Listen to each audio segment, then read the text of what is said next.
Hello guys, good morning. सभी को राधे राधे, जय श्री कृष्णा। मैं रूबी त्यागी आप सभी का वेलकम करती हूँ साधना विजय अकेडमी प्लेटफॉर्म पर। आज हम देखेंगे पॉलिटी के कुछ इंपॉर्टेंट क्वेश्चन जो सभी एग्जाम के लिए काफी इंपॉर्टेंट होंगे। फिर वो किसी भी एग्जाम में, पॉलिटी सभी में आते हैं तो सभी में ऐसे क्वेश्चन होंगे जो सभी में इंपॉर्टेंट होंगे। अभी हम देखते हैं, सबसे पहले हम देखते हैं कॉन्स्टिट्यूशन क्या है, इसे क्यों बनाया गया, तो ये किस लिए बनाया गया है यहाँ पे देखते हैं। कॉन्स्टिट्यूशन किसी राज्य देश व्यवस्था को चलाने के लिए नियम या कानून का जहां वर्णन होता हो वहां पे क्या होगा, उसे हम संविधान बोलेंगे। क्योंकि अगर हमारे पास कोई भी कानून या नियम नहीं होंगे तो उस देश को चलाना बड़ा मुश्किल हो जाएगा। फिर तो सब अपनी अपनी मर्जी से जैसा मन करेगा वैसे ही करेंगे। तो इसके लिए एक कानून बनाकर अपनी देश को चलाना उससे बेहतर होता है। तो इसके लिए क्या बनाया गया, एक संविधान बनाया गया है।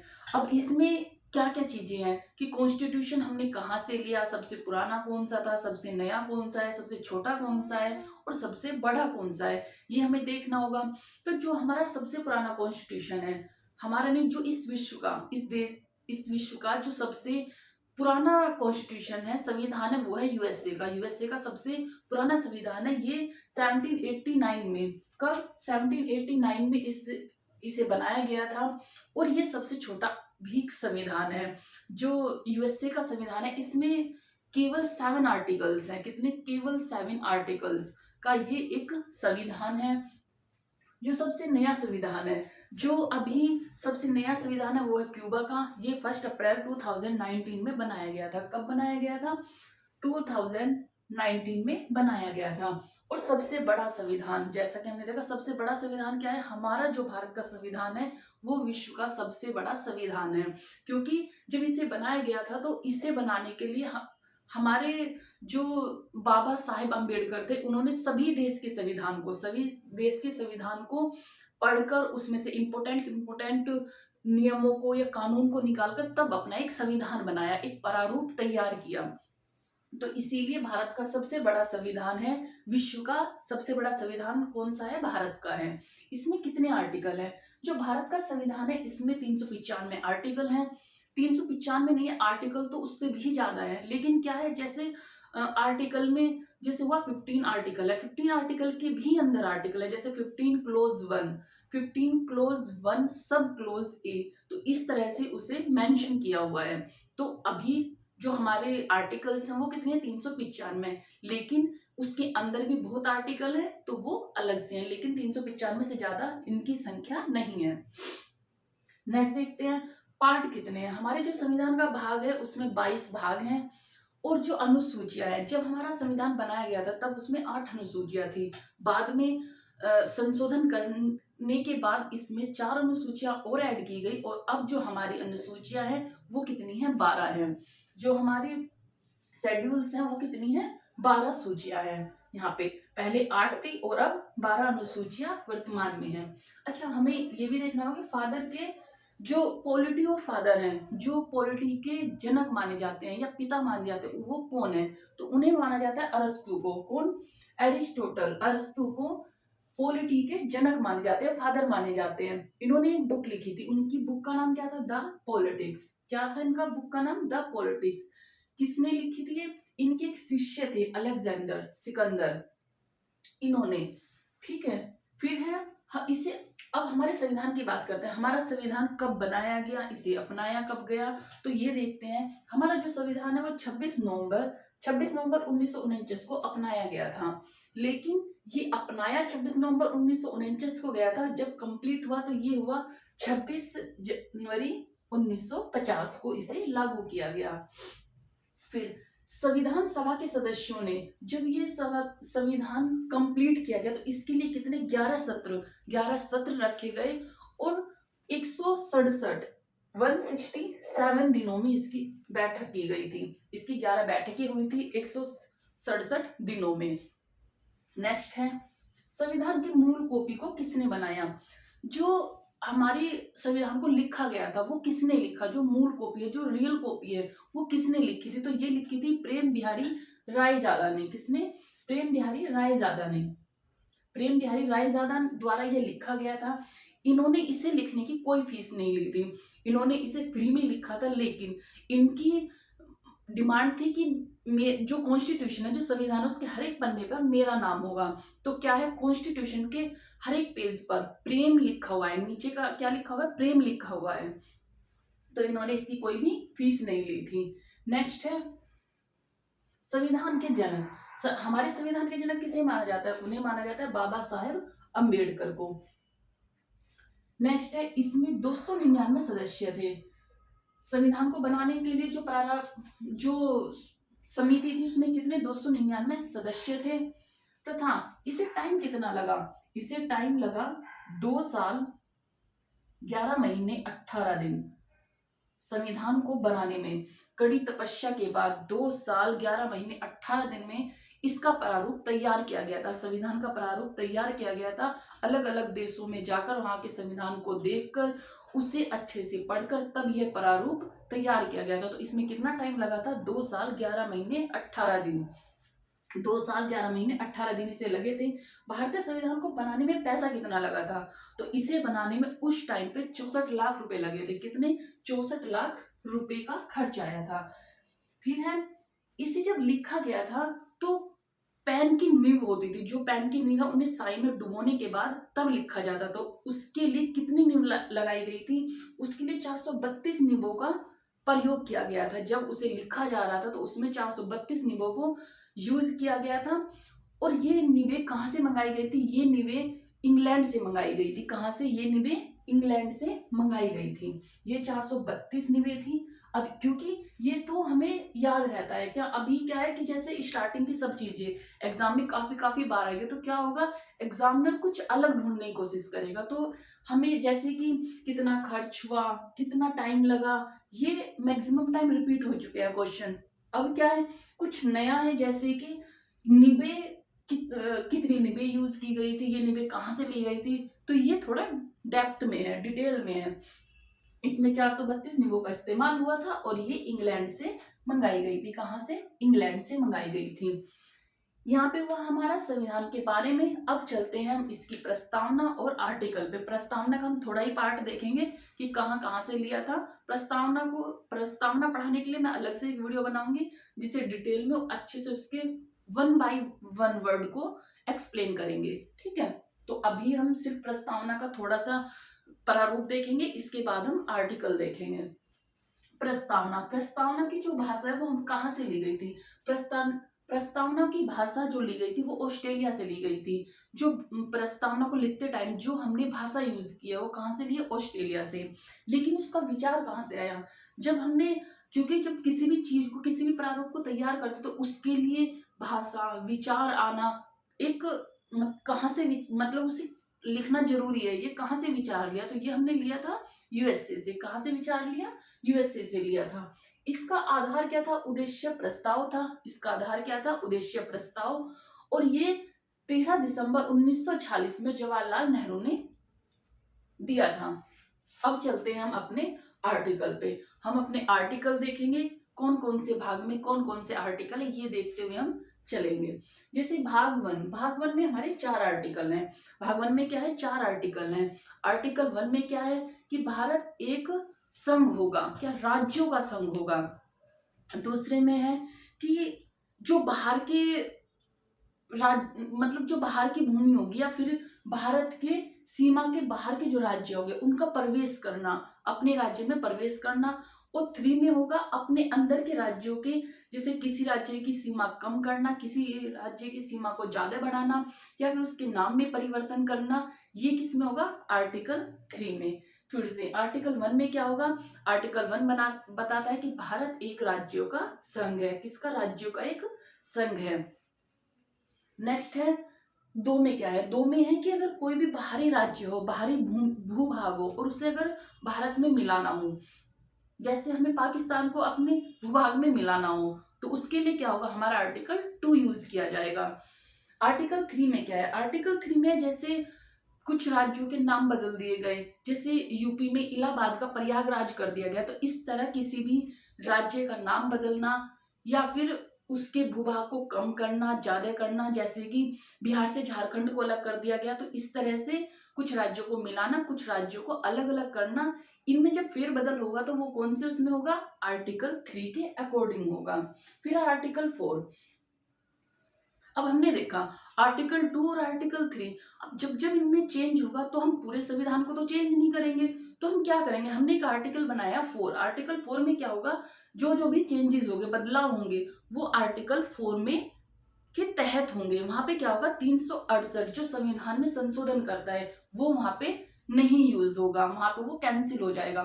सिर्फ आर्टिकल 4 के अकॉर्डिंग हम संशोधन करेंगे। और इसमें क्या होगा, इसमें सिर्फ साधारण बहुमत से हम संसद में साधारण बहुमत लाके इसमें चेंज या बदलाव कर सकते हैं। अभी देखते हैं प्रस्तावना क्या है, भाषा ऑस्ट्रेलिया से ली है, और जो विचार आया प्रस्तावना का वो यूएसए से आया। फिर आधार क्या है, उद्देश्य प्रस्ताव है, 13 दिसंबर 1946 में जवाहरलाल नेहरू ने किया। भाग 1, अब हम क्या पढ़ रहे हैं, भाग 1। तो आर्टिकल देखेंगे, आर्टिकल 1 में क्या है कि संघ और उसके राज्य क्षेत्र, भारत राज्यों का संघ है।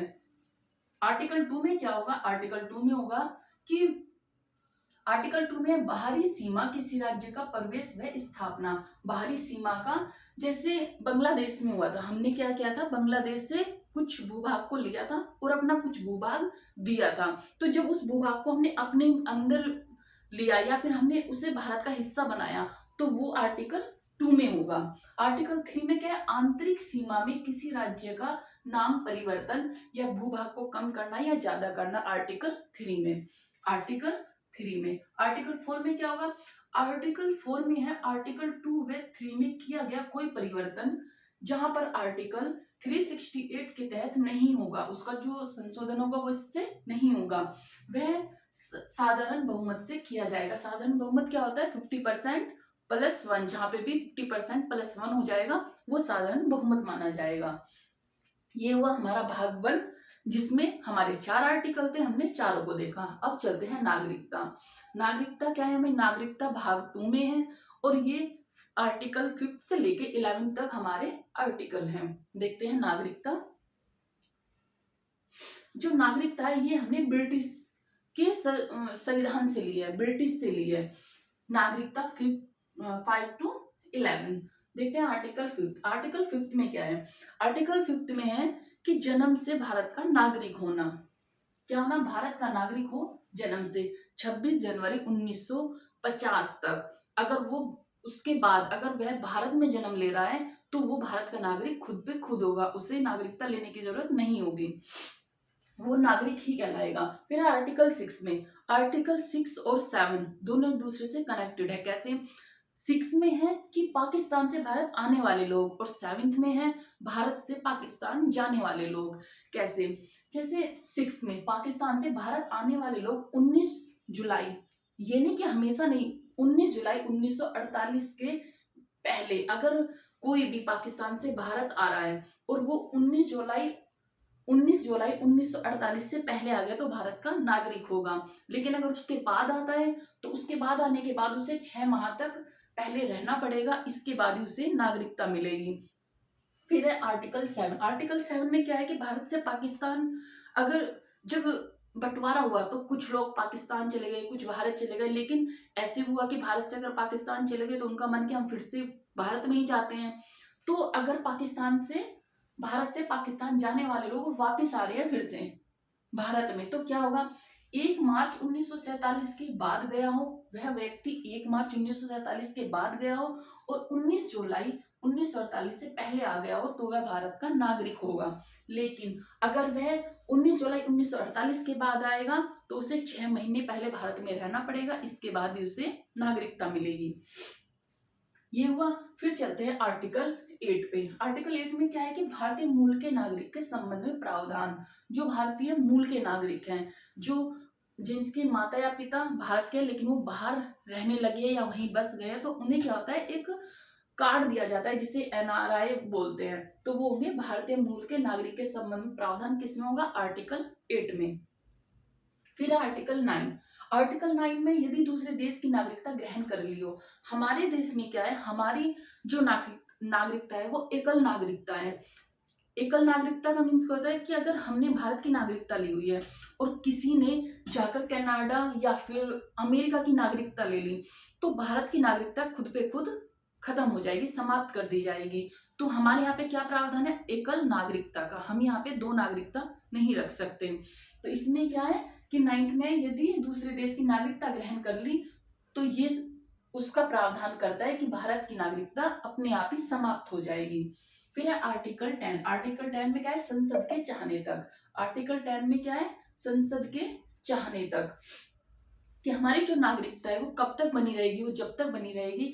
अगर किसी ने बाहर से आके नागरिकता ली है तो वो तब तक बनी रहेगी जब तक संसद चाहेगी, पार्लियामेंट चाहेगी। अगर पार्लियामेंट चाहेगी तो उसे कैंसिल कर सकती है, पार्लियामेंट चाहेगी तो उसे आगे बरकरार रख सकती है। फिर है आर्टिकल 11। आर्टिकल 11 में क्या है, भारत की संसद के अंदर निहित है कानून बनाना। जो आर्टिकल है, जो हमारा आर्टिकल है उसमें क्या है, भारत की जो संसद के अंदर निहित है, इसका क्या है कि आर्टिकल 11 में जो पार्लियामेंट है, जो नागरिकता के ऊपर कानून बनते हैं, उस पे हक किसका है, उस पे जो कानून बनाने का अधिकार है वो है पार्लियामेंट के पास, संसद के पास। सिर्फ उसे संसद ही बना सकता है और कोई नहीं बना सकता। तो उसके बारे में कहाँ पे, आर्टिकल 11 में। फिर करते हैं कि अगर हमारी नागरिकता ग्रहण करनी हो या फिर हमें समाप्त करनी हो तो हमें क्या क्या चीजों को देखना होगा, क्या क्या रूल फॉलो करने होंगे। तो इसमें है, नागरिकता जब ग्रहण करते हैं तो हमें 5 बातों का ध्यान रखना होता है, और जब हम नागरिकता समाप्त करते हो तो हमें 3 बातों का ध्यान रखना होता है। उसमें तीन क्या चीजें हैं, नागरिकता जब ग्रहण करते हैं तो क्या है, जन्म से, जो व्यक्ति है वो जन्म से, उसका जन्म भारत में ही हुआ हो, वंश से या फिर माता या पिता में से कोई एक, उसके यहाँ पे माता या पिता में से एक कोई भारत का रहा हो या फिर दादा या दादी। फिर है पंजीकरण। पंजीकरण कैसे करते हैं, जब कोई भी भारत की नागरिकता लेना चाहता है तो उसे कम से कम 6 साल भारत में रहना होगा। 6 साल प्लस 1 साल और रहना होता है गारंटी के लिए, पंजीकरण के लिए। तो पूरा हुआ है कि अगर हमें पंजीकरण कराना है तो कम से कम 7 साल हमें भारत में रहना होगा, तब हम भारत की नागरिकता ग्रहण कर सकते हैं। फिर है देशीकरण। देशीकरण में क्या है, देशीकरण में है कि कोई बाहर का नागरिक, जैसे पाकिस्तान, पाकिस्तान तो नहीं, शत्रु देश को छोड़कर, जैसे बाहर का कोई अमेरिका का व्यक्ति और 10 साल से भारत में रह रहा हो और उसे जो हमारी अनुसूची 8 में भाषाएं हैं उनमें से किसी एक का ज्ञान हो या फिर वो किसी एक को जानता हो तो उसे नागरिकता दे दी जाएगी। ये हुआ देशीकरण। किसी भूभाग को भारत में मिलाना, अगर किसी बाहर के भाग को भूभाग में मिला लिया तब भी उसे नागरिकता प्राप्त हो जाएगी। फिर है समाप्त करने के लिए। समाप्त करने के लिए क्या है, 3 तरीके हैं, या तो हम खुद से समाप्त कर दें, या फिर गवर्नमेंट उसे वंचित कर दे, या फिर हम परित्याग कर दें। तो ये क्या होगा, ये हमारी नागरिकता समाप्त करने का होगा। नेक्स्ट है, ये हुई हमारी नागरिकता के 5 से लेके 11 तक के आर्टिकल। ये हमारी नागरिकता, हमारा भाग 2 कंप्लीट हुआ। हमने भाग 1 देखा, इसमें 4 आर्टिकल थे, 1 2 3 4। 1 में था कि भारत राज्यों का संघ होगा। 2 में था कि अगर कोई बाहर के भूभाग को अपने उस भारत में प्रवेश करना हो उसके बारे में चर्चा आर्टिकल 2 में होगी। आर्टिकल 3 में भारत के आंतरिक राज्यों में नाम में परिवर्तन या फिर उनके भूभाग को कम या ज्यादा करना, उसके बारे में किस में होगा, आर्टिकल 3 में। आर्टिकल 4 में क्या होगा, आर्टिकल 4 में होगा 2 और 3 में अगर कोई भी बदलाव कर रहे हैं, फेरबदल कर रहे हैं तो वो किसके तहत संशोधन होगा, आर्टिकल 4 में, जहां पर 368 काम नहीं करेगा। इसमें साधारण बहुमत चाहिएगी। फिर आर्टिकल 5 to 11 भाग 2 में क्या है, भाग 2 में है कि नागरिकता 5 से 11 तक है। 5 में क्या है, जो नागरिकता होने के क्या प्रावधान, आर्टिकल 5 में है कि जन्म से वह भारत का हो तब उसे नागरिकता मिलेगी। 6 में क्या है, पाकिस्तान से भारत आया हो तब उसकी नागरिकता वह 19 जुलाई 1948 से पहले आ गया हो, अगर बाद में आया तो 6 माह के लिए उसे रहना पड़ेगा। या फिर भारत से पाकिस्तान गया हो, भारत से पाकिस्तान अगर वह गया है 19 जुलाई 1948 से पहले आ गया है तो वह भारत का नागरिक रहेगा। फिर है आर्टिकल 8 में भारतीय मूल के नागरिक के बारे में। फिर है 9, यदि दूसरे देश की नागरिकता ग्रहण कर ली हो तो हमारी क्या होगी, नागरिकता खत्म हो जाएगी। और 10 और 11 में है, 10 में है संसद के प्रसाद परंत ही हम नागरिक बने रहेंगे। और जो 11 है उसमें है कि हमारी नागरिकता पर जितने भी कानून होंगे वो कौन बनाएगी, पार्लियामेंट बनाएगी और साधारण बहुमत से बनाएगी। ये हुई हमारी नागरिकता। अब देखते हैं 1956 में क्या हुआ था। 1956 में राज्य का पुनर्गठन आयोग हुआ था।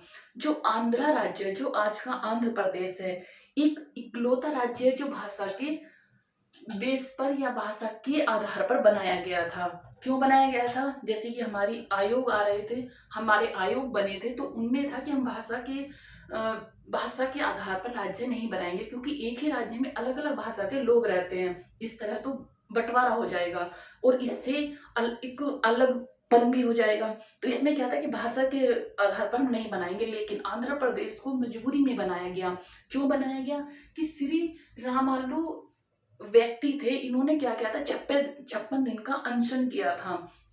ये अनशन पर बैठे हुए थे भाषा के आधार पर राज्य बनाने के लिए, और इनकी उस टाइम पर मृत्यु हो गई। और मृत्यु होने के बाद, जिससे कि दंगा ना फैल जाए या फिर कोई आंदोलन ना छिड़ जाए, इस डर से आनन फानन में आंध्र प्रदेश का गठन किया गया। तो आंध्र राज्य का गठन कब किया गया? 1953 में, 1 अक्टूबर 1953 में। और किसका? आंध्र राज्य का, भाषा के आधार पर। ये हमारे आर्टिकल। अब हम नेक्स्ट मैं क्लास लेकर आऊंगी फंडामेंटल राइट्स के, मौलिक अधिकार, उसके बारे में बताएंगे। अभी आप इन्हें सबको देख लेना, मैं साइड हो जाती हूँ, स्क्रीनशॉट ले लीजिए। ये काफी इंपॉर्टेंट क्वेश्चन बनेंगे इसमें से और आपके लिए काफी इंपॉर्टेंट होंगे। आप सबने स्क्रीनशॉट ले लिया होगा।